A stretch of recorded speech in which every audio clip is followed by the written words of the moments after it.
Aujourd'hui, je vais te proposer un protocole contre les douleurs au niveau du dos et de la ceinture abdominale. Ce protocole, il reprend une technique de kinésiologie sportive, un domaine un peu particulier que j'ai expliqué en détail dans plusieurs vidéos que j'ai postées sur mes réseaux il y a quelques mois. Si ça t'intéresse, je t'invite à aller les regarder. Mais sinon, tout ce que tu as besoin de savoir, c'est que les exercices que je vais te montrer, ils sont pas fatigants à faire et qu'au total, ça devrait te prendre à peine 5 minutes. Et même si t'as pas de douleur au niveau du dos et de la ceinture abdominale, je t'invite à faire les exercices parce qu'ils devraient te permettre de te sentir plus léger autour de la zone. Donc pour le protocole, je vais te montrer comment manipuler et masser certains points neurolymphatiques. À chaque fois, ça va être important que tu respires uniquement par le nez, que tu essaies de rester le plus relâché possible et que tu passes au moins 15 à 20 secondes par exercice, voire un peu plus longtemps si jamais la zone que tu manipules est vraiment désagréable.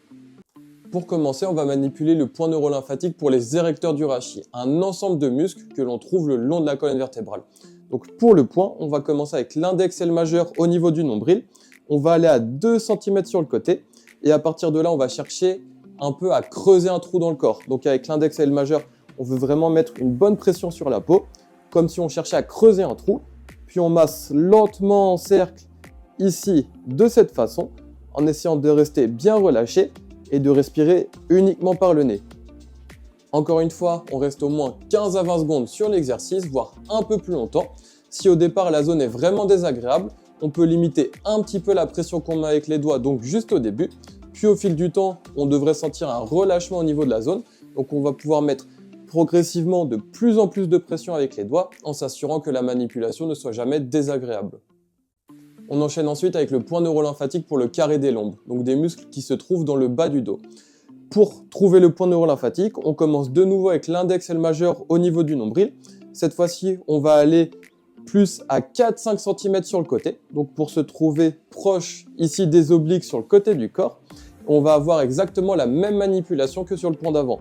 Donc on cherche encore une fois à creuser un trou en quelque sorte dans le corps, donc à mettre une bonne pression ici contre la peau avec l'index et le majeur.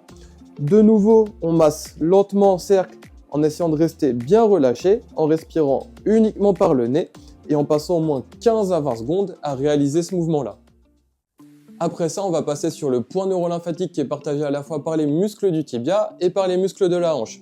Donc on va aller tout en bas du ventre, au niveau de l'os du pubis. On va avoir 2 zones à manipuler. Donc la première, ça va être directement sur l'os. On essaie de masser ici avec les doigts sur toute la largeur en mettant un peu de pression tout en restant toujours relâché. Donc on passe 15 à 20 secondes sur cette première zone en étant directement sur l'os. Puis ensuite la deuxième zone, ça va être juste au-dessus. Donc juste au-dessus de l'os, on fait exactement la même chose. Avec les doigts, on veut masser la peau ici juste au-dessus de l'os en allant bien sur toute la largeur ici, en essayant toujours de bien rester relâché et de respirer toujours uniquement par le nez. Maintenant, on va manipuler plusieurs points neurolymphatiques autour des cuisses. Donc à chaque fois, on va utiliser les phalanges avec les poings serrés. On va juste chercher à frotter la zone avec énergie. Donc la première zone, le premier point neurolymphatique qu'on va manipuler, ça va être pour le tenseur du fascia lata. On va se retrouver ici sur tout l'extérieur de la cuisse. Avec les poings, on va juste venir frotter avec énergie. Donc vraiment sur toute la longueur ici et sur le côté de la cuisse. Après ça, on va passer sur le point neurolymphatique pour les muscles fessiers. Donc on va être juste à côté.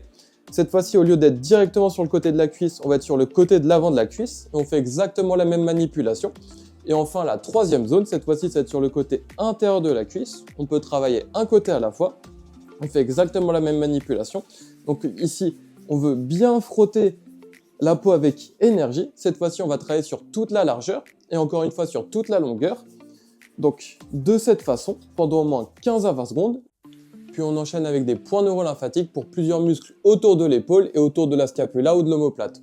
Donc au niveau de la zone, on va être sur le côté intérieur des pectoraux. Donc on peut commencer au niveau du sternum au milieu. On va à 1 cm sur le côté. On commence tout en haut, juste en dessous de la clavicule. Et on va descendre progressivement en essayant de masser à chaque fois l'espace entre chaque vertèbre. Donc ici, on va avoir un premier creux juste en dessous de la clavicule. On va masser un peu avec l'index et le majeur de cette façon. Ensuite, on descend pour trouver le creux suivant. Ici, on fait la même chose. Donc toujours, on masse lentement en mettant une bonne pression avec l'index et le majeur en cherchant à rester relâché. Donc on descend progressivement pour venir masser tous les espaces entre les vertèbres jusqu'à arriver en bas des pectoraux. Ensuite, on fait la même chose pour remonter. Si jamais on a une zone qui est un peu plus désagréable que les autres, donc ici quand on travaille sur le côté intérieur des pectoraux, on peut passer un peu plus de temps dessus en pensant à toujours rester bien relâché, à bien respirer uniquement par le nez. Avant de terminer, on va enchaîner avec les points neurolymphatiques pour le psoas, donc un muscle à l'avant de la cuisse qui est très important pour le corps.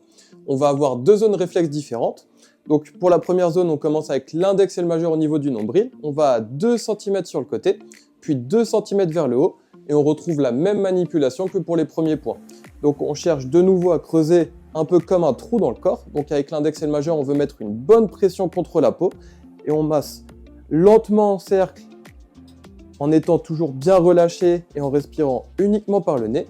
Puis ensuite, pour le deuxième point réflexe lié au psoas, on commence de nouveau au niveau du nombril, 2 à 3 cm sur le côté, et cette fois-ci on va 2-3 cm vers le bas, et on fait exactement la même manipulation. Donc ici, on met une bonne pression avec l'index et le majeur pendant au moins 15 à 20 secondes, en essayant de toujours rester relâché au maximum et en respirant toujours uniquement par le nez. Après ça, on va passer sur le point neurolymphatique pour le grand dorsal et pour certains autres muscles dans le dos. Donc au niveau de la zone, on va être tout autour de la cage thoracique, en dessous des pectoraux et sur les côtés. De nouveau, on va utiliser les phalanges et encore une fois, on va juste chercher à frotter ici toute la cage thoracique autour des pectoraux avec énergie, donc bien juste en dessous et aussi sur les côtés. Encore une fois, pendant au moins 15 à 20 secondes, en respirant uniquement par le nez et en essayant de garder le corps bien relâché. Enfin, on termine avec le point réflexe pour le diaphragme, donc le muscle principal de la respiration et l'un des muscles les plus importants du corps. Au niveau de la zone, on va se trouver ici tout au long du sternum et avec les phalanges, on va venir ici frotter sur toute la longueur du sternum avec énergie, donc toujours en restant bien relâché et en respirant uniquement par le nez.